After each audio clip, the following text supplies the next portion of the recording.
All right, so yesterday talking about proportions, differences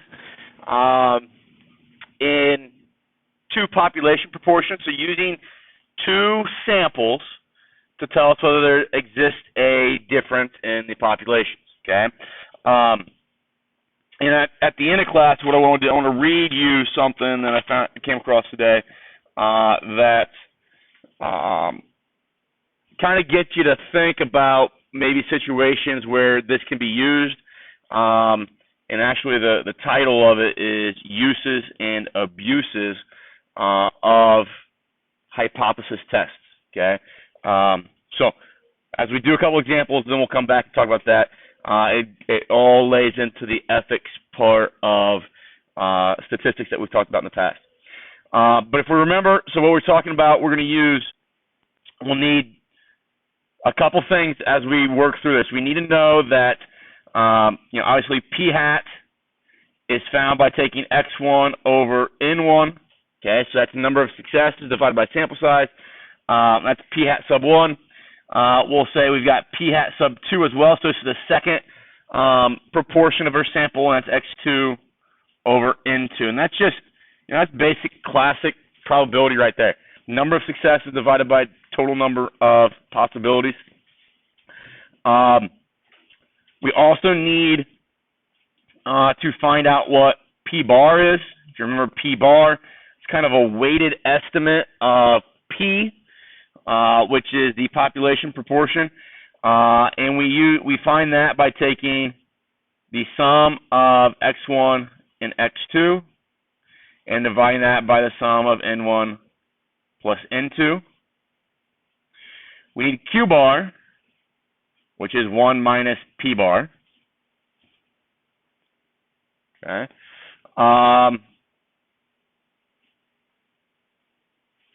Our Z statistic is found by taking P hat 1 minus P hat 2 minus then P1 minus P2 divided, by the square root of P bar Q bar times 1 over N plus 1 plus 1 over N sub 2. Okay. In order for this to work, in all our problems, guys, I don't want to say all of them because there might be one that sneaks in that they might ask you, like the first question, is a Z distribution able to be used here, yes or no? And if you say yes, then it'll ask you to work through the rest of the problem. If you say no, then it'll just take you all the way, and that's correct, it'll take you all the way down to, okay, let's go to the next problem. But we need to remember that N1 P1 has to be greater or equal to 5. N1 Q1 has to be greater or equal to 5. N2 P2 has to be greater or equal to 5. And N2 Q2 has to be greater or equal to 5. Okay? That is the condition that must be met for a binomial distribution to be allowed to be approximated by a normal distribution. Does that make sense? Okay.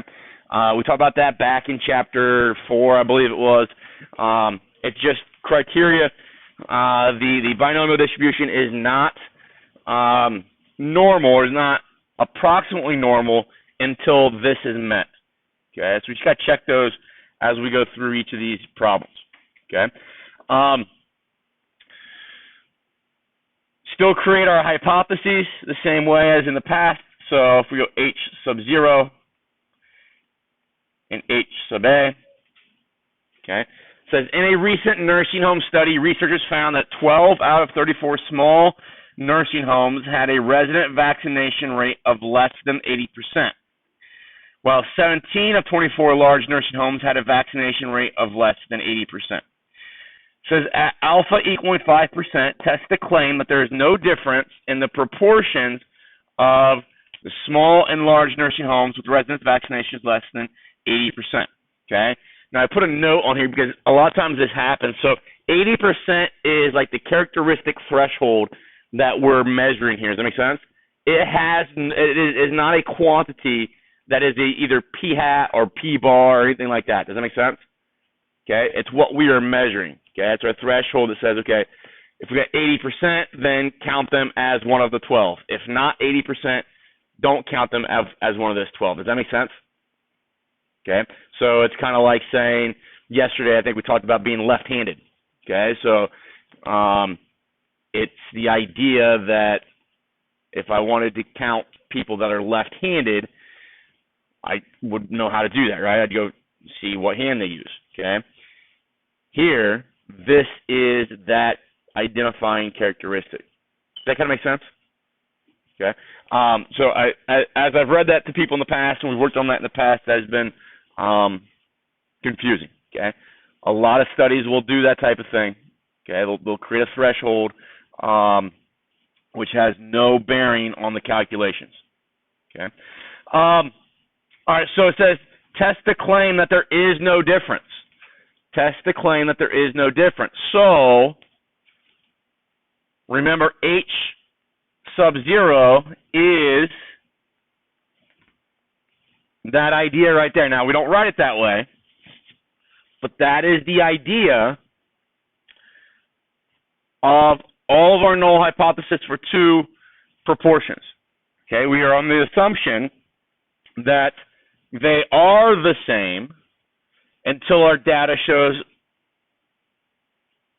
the contrary. Does that make sense? Okay. So is this here saying that there is no difference? Yeah. Okay. So this is the claim. Okay. Now, as we've talked about this yesterday and pretty much every other hypothesis test that we've done with two samples, we usually don't write it this way. I'm going to do subtraction, move that P2 to the other side. So it'd be P1 minus P2 equals 0. And that also says, okay, if their difference is 0, that means these two values had to be the same, which would mean that there is no difference between them. Okay. So then if that's the claim, okay, does it say anything about identifying whether population 1 is less than or greater than population 2 or proportion 2? Does it say anything like that, right? So what do you think our test down here is going to be? Do I put a greater than, less than, or not equal to sign? Not equal to, good. It is not less than because it just says test the claim that there is no difference. So then it doesn't specify the direction of difference. Does that make sense? So it doesn't specify going less than or greater than. Even though maybe you can see, so right here, when it says less than 80, that's the threshold to make the 17 of 24 or 12 out of 34. Does that make sense? So that's how we're categorizing and coming up with this specific data, but it has no bearing on what we're talking about here in the alternative hypothesis.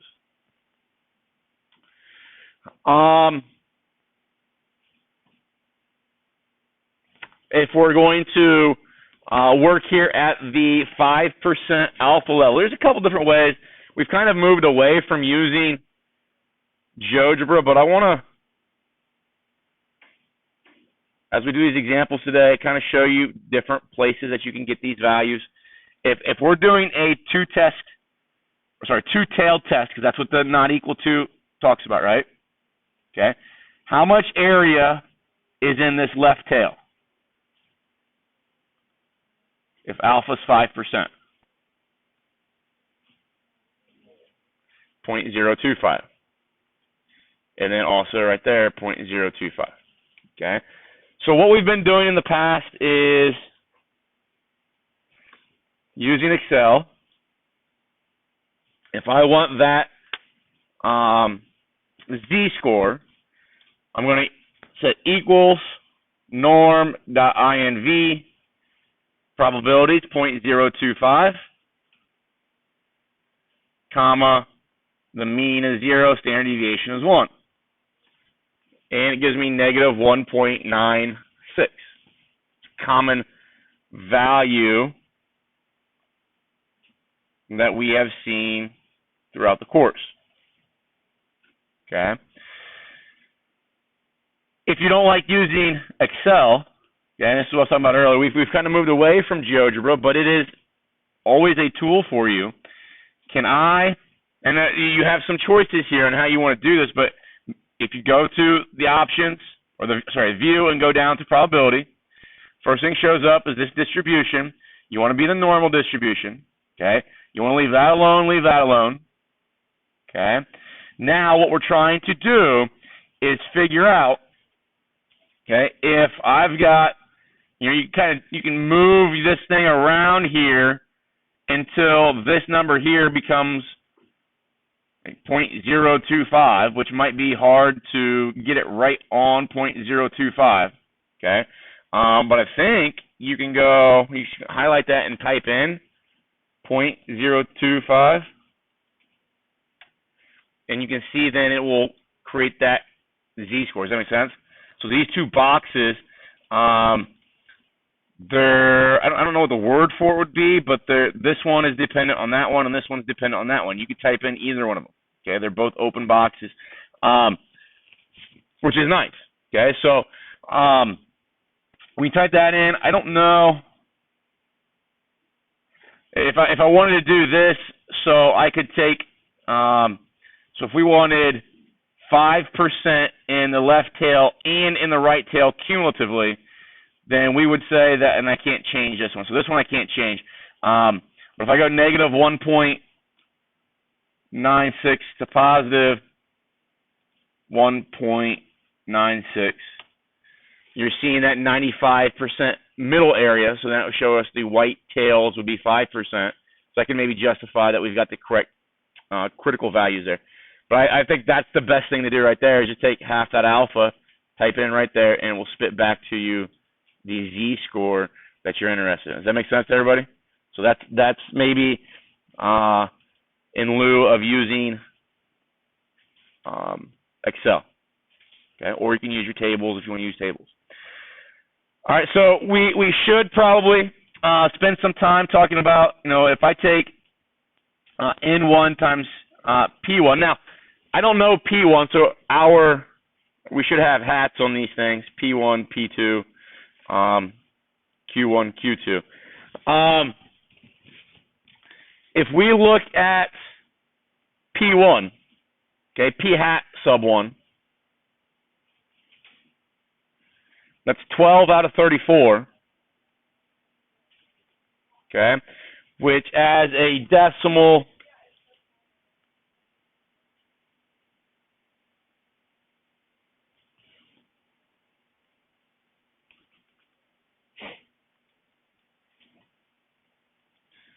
approximately 0.353. Okay, I think it makes sense to find P hat sub 2, which would be 17 out of 24, which is approximately 0.708.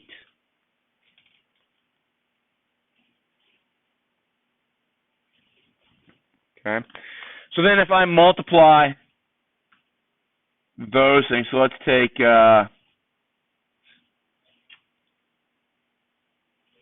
Desmos here, and if I take N, which would have been the 34, and I multiply it by P1, which is 0.353, that number is greater than 5. So we meet this condition right here. Okay. Now I need to meet this condition. So I'm just going to put parentheses here and go 1 minus, because that's what Q is, right? 1 minus P. So 34 times that will give me 21.9, which is fine. So that's bigger than 5 as well. Okay, so we've met the condition there with N1 P1, N1 Q1. Now we have to do the same thing for the second sample, which was 17 out of 24. Okay, so 17 out of 24, 0.708, and then we'll multiply that by N2, which is 24. So that's greater than 5 as well.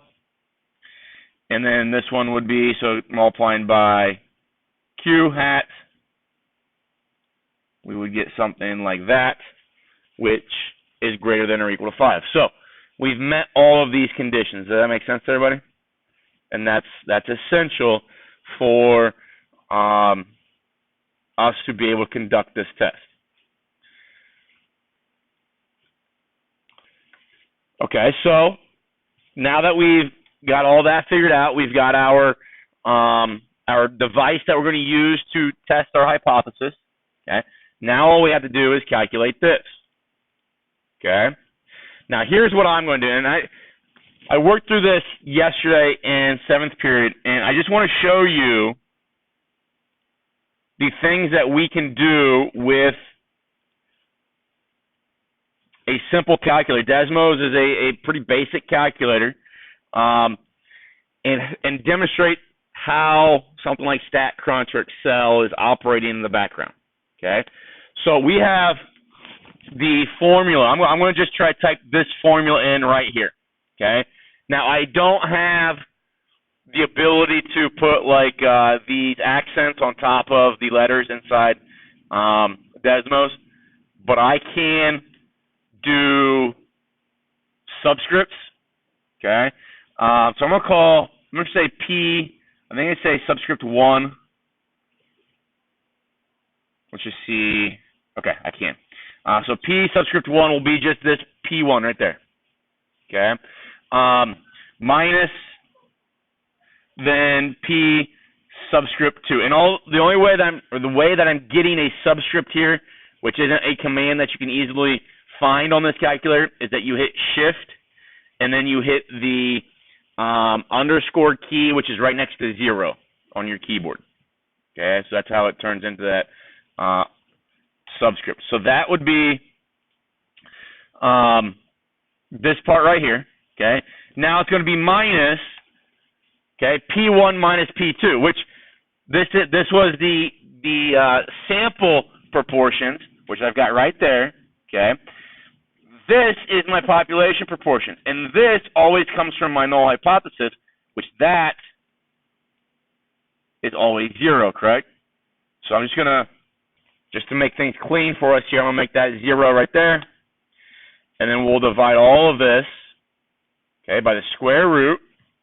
Okay, now I don't have, like I said, I can't put an accent of a bar over these, so I'm gonna say P and then subscript B for P bar, and Q subscript B for Q bar. And I'll multiply that by 1 over N sub 1 plus then 1 over N sub 2. So all I've done is typed in exactly this in, maybe a little bit of, using a little bit of redefining of variables so that it meshes with what Desmos capabilities are. Okay, but now you see that when I do this, it asks me create a slider for all of these values. Okay, so I'm gonna click all. Okay, you can see all of these things that got added, right? Okay, so now all I have to do is go in here and say, okay, well, let's identify what X1. Well, actually, let's do this. Let's identify what N1 and N2 were. Okay, so N1 was the sample size of 34. So I'll type in 34 for N1. Okay, and N2 was the sample size of 24. So type those in. Okay, now I type those in. Desmos is going to capture those and it's going to put them right there and right there. Okay, but it still can't calculate anything for me because it doesn't know what P bar, Q bar is. Now it's saying that these are all 1 when I initiated this, so it does put those in, and obviously if both P1 and P2 are 1, this gives me 0 up there, and then it doesn't care what the denominator is, I get 0. But it's not really doing the work that I want to do yet. I want to create a rule for what this P1 and this P2 become. So I'm actually going to cancel those out. I don't care what P1 and P2 are, because what's going to happen is that P1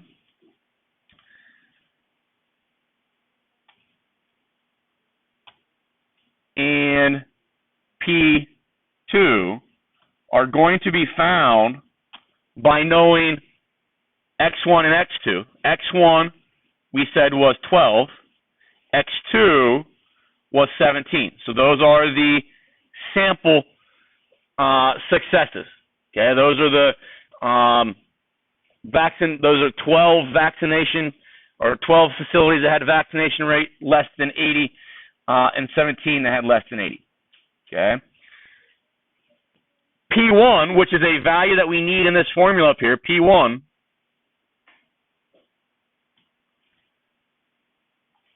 is found by taking X1 divided by N1. And you can see here that it actually calculates that 0.353 that we found by hand, right? And now what it's going to do is that once it realizes this, Desmos sees this and realizes that P1 is part of this up there. Does that make sense? So it's going to capture that and it's going to replace P1 right there. I need to do the same thing for P2. So P2 is equal to X sub 2 over N sub 2. And we get the 0.70833. Okay? So now we come up here and we get our z-score. Okay? And think about what's going on here. It's giving me P1 minus P2. Those are two things that we just figured out, minus 0. It gave me 1 over N sub 1 plus 1 over N sub 2. Okay? Now, if I look at P bar and X bar or Q bar, those are still messed up. Those are still just fixed at 1, so it's putting 1 times 1 here. Remember what P bar was? We had a formula. P bar was X sub 1 plus X sub 2 all over N sub 1 plus N sub 2. That gives me P bar. Q bar, isn't that 1 minus P bar? Does that make sense?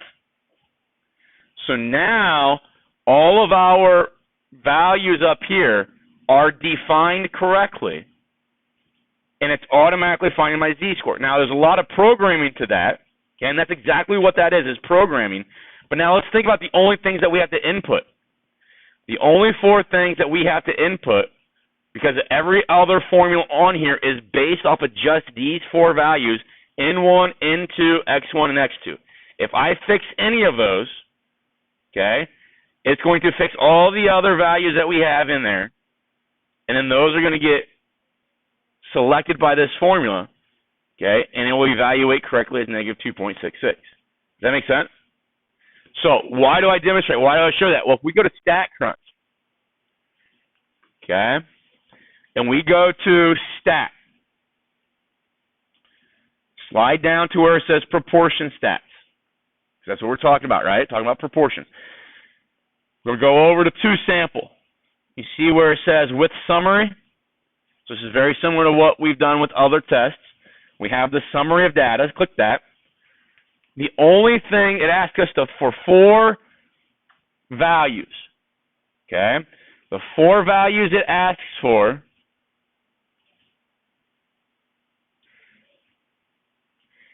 are the number of successes for sample 1. Well, that was 12. The number of successes for sample 2. That was 17.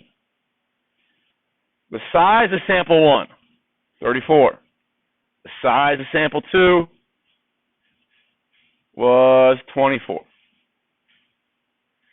You see how StatCrunch is asking for the exact same 4 pieces of data that we now have Desmos built for? Does that make sense? So what that tells me is that behind the scenes, when I hit compute here in a moment, StatCrunch is built the same exact way that we just built Desmos. Okay.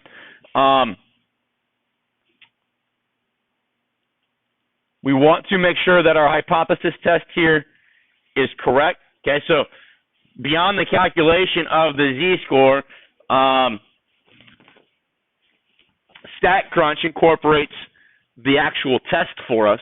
Okay, so creates like it's going to give us, I believe, a p-value back here instead of critical values, but it does the actual testing, and so it's a little bit more extensive than what we did with Desmos.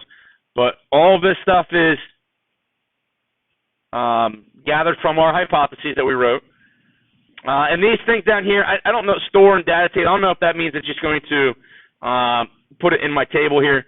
I don't care about this stuff. That's optional. We don't need any of that stuff right now. So I'm just going to hit compute. Okay. And we see then, does it give me the same Z statistic that we found through the use of Desmos tool? Okay. P-value of 0.0077.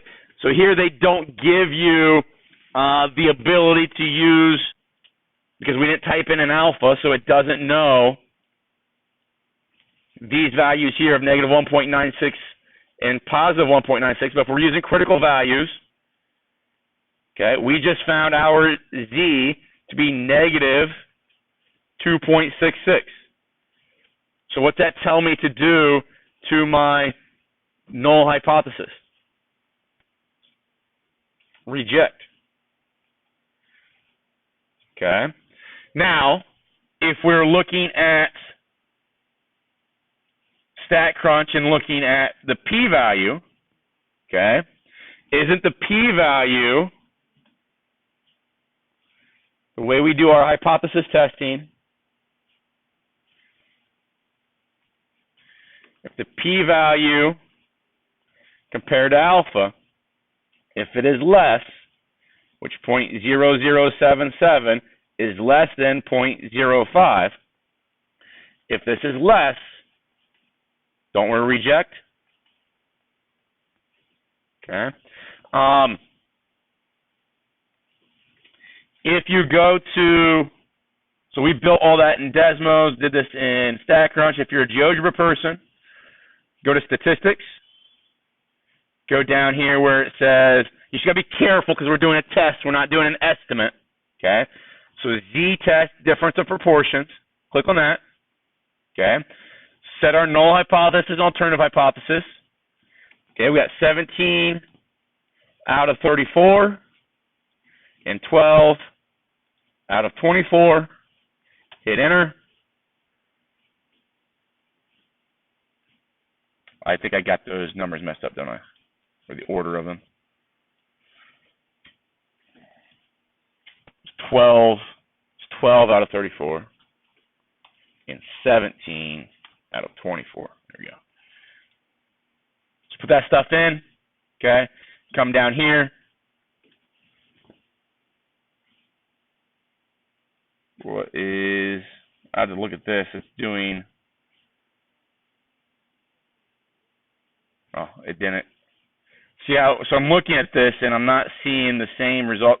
Look what it's done so far. I put that 17 in, but it didn't change it here. So I think I may have to hit enter. There we go. And now we see the same z-score and the same 0.0077 p-value. Okay, which tells me, you know, what we built. I always think it's important, or it's useful to a degree or an extent to understand what is, when I type this stuff in, what is the program really doing with that? Okay, so it's capturing your input and converting your input into these other components. And then those components are then inserted into this to spit out your information. Okay, and then it goes a little bit further and uses your inverse commands, your norm inverse command, or I guess it'd be your norm dist command to actually find the area to the left and to the right of that number. Okay, so that you find your p-value. Does that kind of make sense on what's going on there? Okay, now, as you guys go through these questions, can you use any one of those tools? Yes, okay. If you ever build something in Desmos like this, okay, and obviously this would be a pain in the butt to build more than once, right? Okay, you can do a couple things. You can either sign up and create your own account for Desmos, which if you're going to be in a college class after this, I would strongly suggest doing that. And you can keep all of the things that you make. Kind of like, so here, if I click on this, it shows all of these are like community graphs and tools, but basically it creates a folder of all the things that you've made. Okay, and you can name them appropriately, but you got to have an account, which is pretty easy if you just sign up with your Google account. If I don't want to do that, if I want to share my graph, okay, all I've got to do is hit the share button, copy this, okay, so it gives it a unique URL, and I paste that URL, and there's exactly the same thing I just made, right? So I can, as long as I bookmark that URL, I can always get back to it, okay, which is kind of nice. But then you'll have a bunch of bookmarks of different files that you've made, so I don't know if that's organizationally a great thing. Can we do this? All right. So I'll stop there. The plan as we move forward. So guys, we've got obviously 10.4. Hopefully tomorrow during class we can wrap that up. We've got something called ANOVA testing. Which if you look at ANOVA testing, those are all the formulas in it. It's a pretty nasty thing. I don't know how much of this we're going to do by hand. Okay, I'm going to just show you with ANOVA how to use Excel and StatCrunch. And then we have, and I don't have these made yet, but I do have them ordered. So we got 4 more sections, 12.1, 12.2, 12.3, and ANOVA. And we got about 20, you know how many days we got left? 25 days? Something like that? Okay. Yeah.